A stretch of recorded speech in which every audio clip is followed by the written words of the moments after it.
Bueno, pues ya estamos aquí.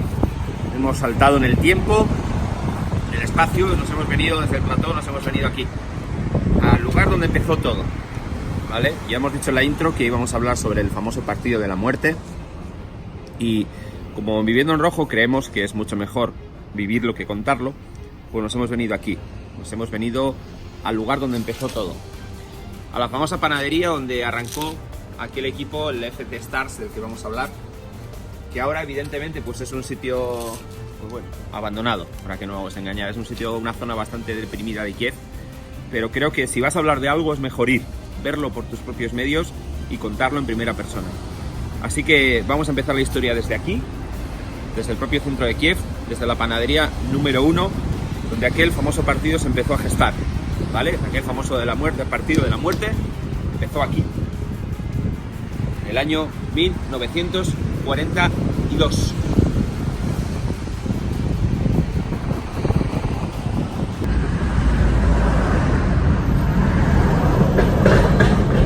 Bueno, pues aquí estamos en pleno centro.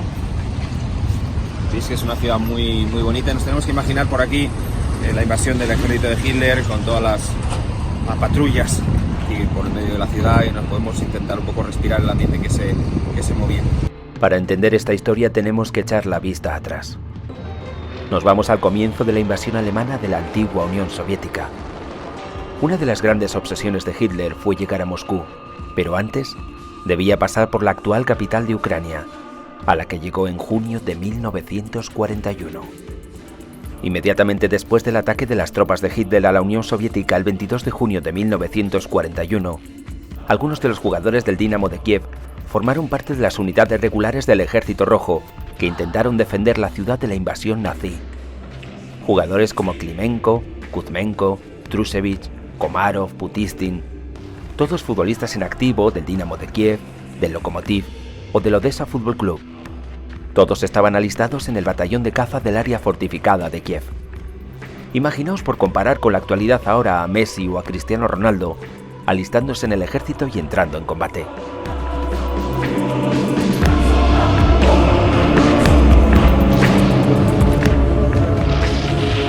Rápidamente los soldados del Ejército Rojo fueron hechos prisioneros de guerra, y según los testimonios, algunos futbolistas como Trusevich o Kuzmenko fueron heridos de gravedad.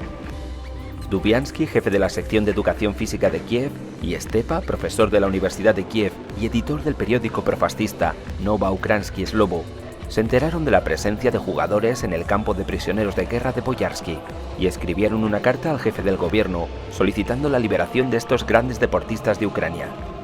La lista incluía a 8 personas: Kuzmenko, Trusevich, Klimenko, Korotin, Balakin, Sergotin, Saski y Shukarev.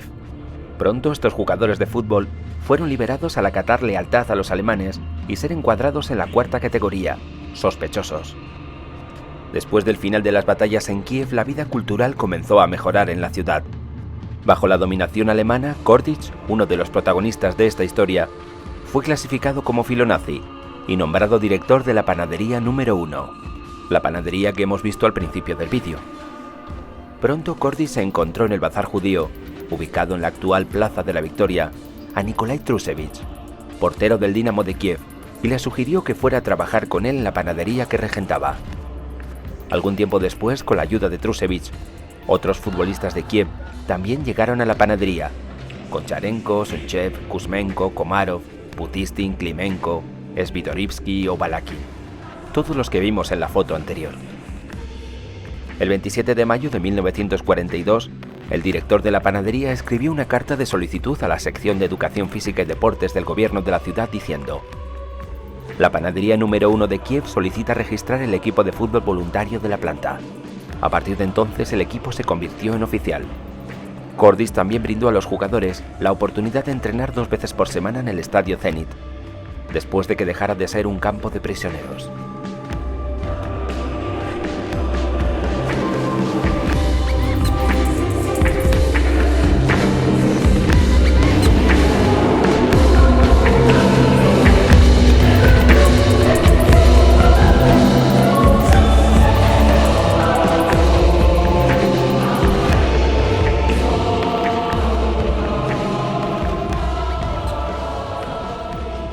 Bueno, pues aquí estamos, en el estadio donde se cuenta que ocurrió todo. Todavía, como podéis ver, todavía se mantiene el nombre del equipo, que se llamaba Start. Y queríamos ver qué había sido de ese estadio, qué pasó, y realmente vivirlo, sentirlo y visitarlo en primera persona. Y es verdad que actualmente sigue siendo un estadio de fútbol en una zona no demasiado buena de Kiev, aquí nos vamos a engañar, pero me apetecía que lo vierais en directo, no solo cómo fue entonces, los vídeos que podamos encontrar en internet, las imágenes de las películas, las recreaciones. Vamos a verlo de verdad, así que venga, vamos a ver. Este estadio, voy por aquí todavía, estoy aquí con vosotros. Este estadio en su momento no se llamaba Start, el Start era el equipo. El estadio se llama Zenit, como el Zenit de San Petersburgo. Era el nombre del estadio. Ahora, en honor al famoso equipo, pues le pusieron el nombre Start. No sé exactamente cuándo, pero bueno, ahí en ruso, si lo podemos leer, se llama Start. ¿Vale? Start es una palabra rusa en realidad. Start también es como en inglés empezar, comenzar, pero es una palabra rusa, no es una palabra inglesa. Es Start. ¿Vale? Es Start. ¿Vale? Vámonos.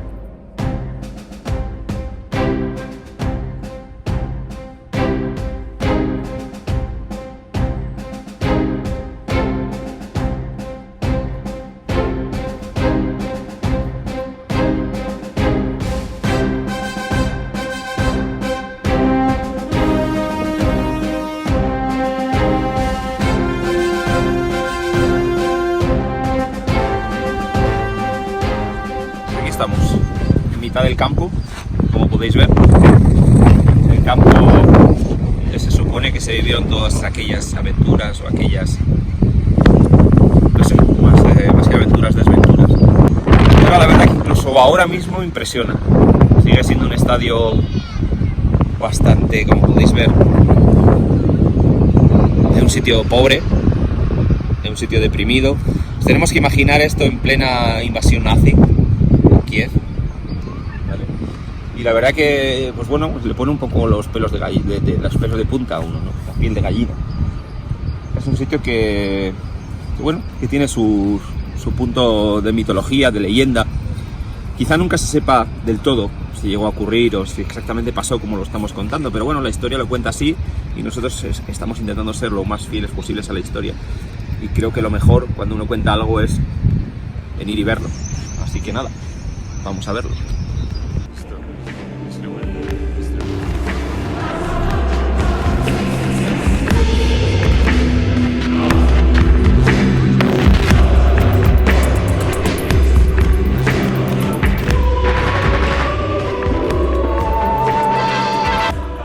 Se acababa de crear la Liga Ucraniana de Fútbol.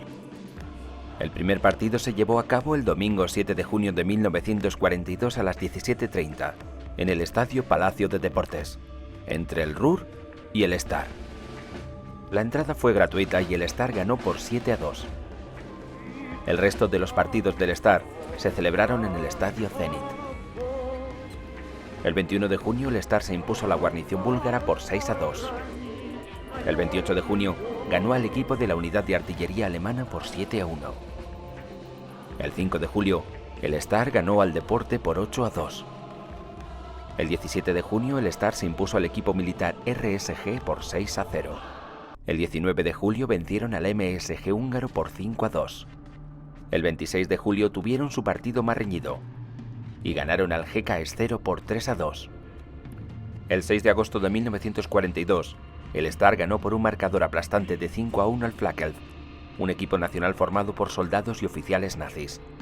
Solo 3 días después, el 9 de agosto de 1942, los alemanes reunieron a un equipo reforzado con todos los demás equipos de la liga y exigieron una revancha. Este será el que se conocería como Partido de la Muerte.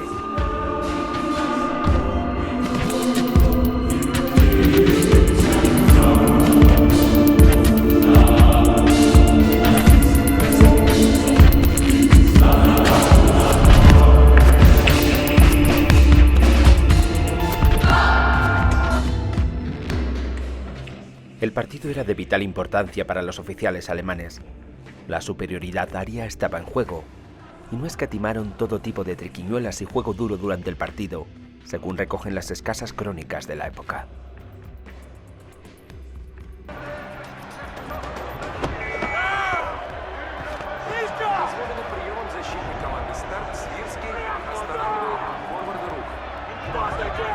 Se adelantaron los alemanes en el marcador. Poco después, Iván Kuzmenko, con un ataque largo, logró el empate. Y Makar Goncharenko anotó 2 goles en la primera mitad, uno después de una gran jugada individual y el segundo después de un pase largo de Kuzmenko. 3-1 al descanso. Aquí es donde aparece la leyenda. Se dice que en el descanso un coronel alemán entró en el vestuario y amenazó a los jugadores con la muerte si no perdían ese partido. Podemos imaginarnos fácilmente la conversación que tuvieron los jugadores durante el descanso. Sus vidas estaban en juego en la segunda parte.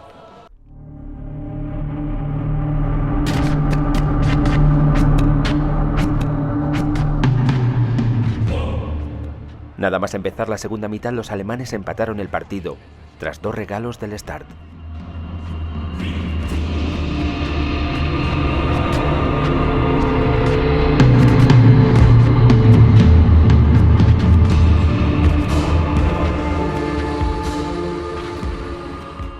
Parecía que las amenazas habían surtido efecto. Sin embargo, una nueva rápida conversación entre los jugadores hizo que el partido volviera a cambiar de rumbo, y el Start acabó imponiéndose por 5-3.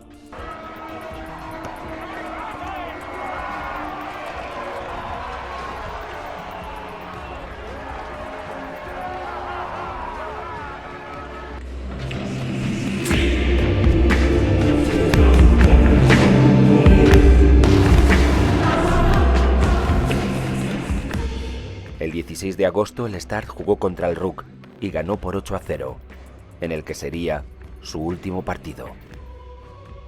El 18 de agosto de 1942, los jugadores de fútbol que trabajaban en la panadería, Trusevich, Utistin, Kuzmenko, Klimenko, Goncharenko, Tichev, Svidorinsky, Balakin y Komarov, fueron detenidos en su lugar de trabajo alrededor de las 10 de la mañana, mientras cargaban harina en un almacén. A partir de aquí existen varias versiones. Hay quien dice que varios de estos jugadores fueron internados en campos de concentración y acabaron muriendo allí entre 1943 y 1944. Hay otras fuentes que afirman que Trusevich y Klimenko fueron fusilados poco después de su arresto, acusados de traidores. Sea como sea, lo que está claro es que prácticamente todos los jugadores de aquel equipo fueron asesinados o murieron en extrañas circunstancias poco tiempo después. Hoy hay un monumento en el centro de Kiev que honra su memoria y la de todos aquellos valientes que hicieron frente a la barbarie de la guerra.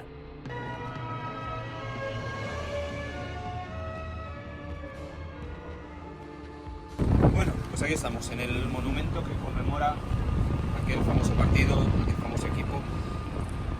Sea leyenda o no sea leyenda, en realidad me parece una leyenda fantástica. Me parece que en algún momento el deporte y la historia se juntan y me parecía una ocasión fenomenal venir a vivir en primera mano toda aquella historia, intentar juntar historia con deporte, intentar juntar fútbol con guerra, cómo de alguna manera el fútbol puede, por algún momento o por algún periodo de tiempo, ganar a la guerra. Y creo que con eso nos tenemos que quedar, que el deporte puede ayudar a curar los malos momentos, puede ayudar a superar las épocas más difíciles, y creo que este era una buena historia para contarlo. Así que nada, espero que os haya gustado, espero que podamos seguir haciendo más vídeos como este, podamos seguir viajando por el mundo intentando contar de alguna manera la unión que tiene la historia con el deporte, y que somos viviendo en rojo, que pase lo que pase, seguimos siendo sosunistas, y que el deporte es el futuro. Por favor, no más guerras. Vamos por Sasuna, desde Kiev. Gracias. Adiós.